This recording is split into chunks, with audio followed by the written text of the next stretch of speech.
আসসালামু আলাইকুম প্রিয় চাকরি প্রার্থী বন্ধুরা। আজ ৫ সেপ্টেম্বর ২০২৫ শুরু করছি আজকের কারেন্ট অ্যাফেয়ার্স। আজকের কারেন্ট অ্যাফেয়ার্সে আপনাদের জন্য প্রশ্ন থাকবে, যুদ্ধজাহাজ বিধ্বংসী YJ-17 হাইপারসনিক ক্ষেপণাস্ত্র কোন দেশের তৈরি? এর সঠিক উত্তর আপনারা কমেন্ট করে জানাতে পারেন এবং ভিডিওর মধ্যে আমি দিয়ে দিব। বাংলাদেশের ৬০তম জিআই পণ্যের নাম কি? উত্তর হচ্ছে ফরিদপুরের পাট। ২০২৫-২৬ অর্থবছরে সামাজিক সুরক্ষায় কত টাকা বরাদ্দ রাখা হয়েছে?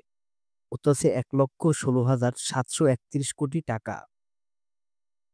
২৫-২৬ অর্থবছরের জুলাই-আগস্টে বাংলাদেশের রপ্তানি আয় কত শতাংশ বেড়েছে?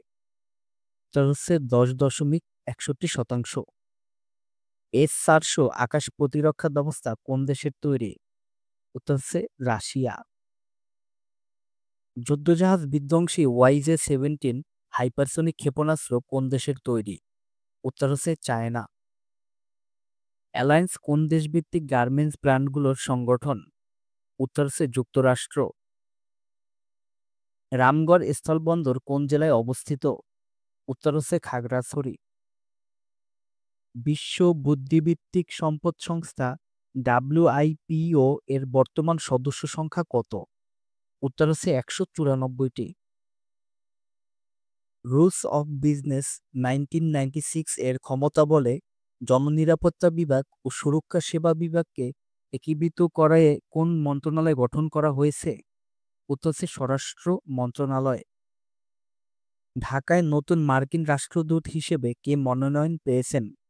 উত্তর হচ্ছে ব্রেন্ট ক্রিস্টেনসেন। কক্সবাজারের মহেশখালী এলাকাকে বিশ্বমানের শিল্প ও বাণিজ্যিক অঞ্চলে রূপান্তরের জন্য সরকার কত বছরের পরিকল্পনা করেছে? উত্তর হচ্ছে ৩০ বছর মেয়াদী পরিকল্পনা। মহেশখালীর উন্নয়ন কাজ বাস্তবায়নের জন্য সরকার কোন প্রকল্প গঠন করেছে?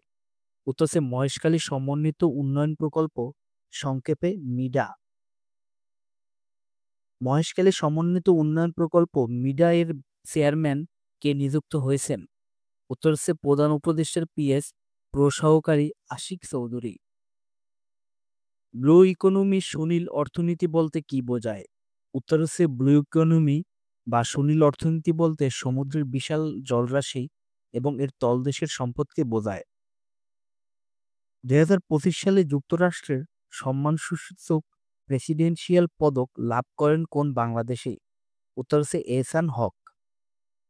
বার্নামা কোন দেশভিত্তিক জাতীয় সংবাদ সংস্থা? উত্তর হচ্ছে মালয়েশিয়া।